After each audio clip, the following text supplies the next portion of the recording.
అసలు మన డీఎస్ఎస్ series start చేసి 25 డేస్ అవుతుందా అంటే నాకే నమ్మడానికి చాలా ఆశ్చర్యంగా ఉంది. అంటే ఆల్మోస్ట్ 100 డేస్ లో 1/4 పార్ట్ అనేది మనం కంప్లీట్ అనేది చేసాము. నేను ఈ సిరీస్ అనేది స్టార్ట్ చేద్దాం అనుకున్నప్పుడు కూడా చాలా ఆలోచించాను. ఎందుకంటే ఈ 100 డేస్ మన వల్ల అవుతుందా, మనం కన్సిస్టెన్స్ గా ఉంటామా లేదా అని. బట్ ఎంత బిజీగా ఉన్నా డైలీ అట్లీస్ట్ ఒక్క ప్రాబ్లం అయినా సాల్వ్ చేయాలి అని డిసైడ్ అయ్యి ఈ యొక్క సిరీస్ అనేది స్టార్ట్ చేశాను. అండ్ మధ్యలో కొన్ని డేస్ వేరియస్ ఇంపార్టెంట్ రీజన్స్ వల్ల మనకు బ్రేక్ వచ్చినా మళ్ళీ వెంటనే నేనైతే స్టార్ట్ చేశాను అనమాట. సో నిజానికి చెప్పాలంటే ఈ సిరీస్ అనేది నాకు చాలా బాగా హెల్ప్ఫుల్ అవుతుంది. ఎందుకంటే మనకు ఈ యొక్క ఛాలెంజ్ అనేది లేకపోతే అస్సలు వీక్లీ ఒక్క ప్రాబ్లం కూడా మనం సాల్వ్ అనేది చేయము. సో నువ్వు కూడా ఎక్కువగా ఆలోచించామా, ఏదైనా చేయాలనుకుంటే ఇలాంటి ఒక ఛాలెంజ్ పెట్టుకొని స్టార్ట్ అనేది చెయ్యు. సో నువ్వు కష్టపడి కింద మీద పడి ఒక్క ప్రాబ్లం అనేది సాల్వ్ చేస్తే ఆ యొక్క హ్యాపీనెస్ అనేది మనం మాటలో చెప్పలేమన్నమాట. సో ఫస్ట్ నువ్వు బ్రూట్ ఫోర్స్ అప్రోచ్ ట్రై చేయు.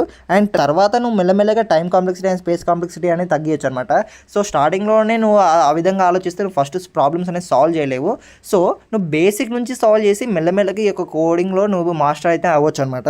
సో అలా ఈ రోజు మన యొక్క డే 25కి సంబంధించిన వీడియో అనేది షూట్ చేసి ఎడిట్ చేసి మనం అయితే అప్లోడ్ అనేది చేసాము. సో ఈ రోజుకైతే ఇంతే మామ. మరి నువ్వు ఇంకా మన సిరీస్ని ఫాలో కొట్టకపోతే ఇప్పుడే ఫాలో చేసి పెట్టు. అండ్ ఇంకా నెక్స్ట్ రీల్లో ఇంకొక ఇంపార్టెంట్ వీడియో తోటి మళ్ళీ కలుద్దాం.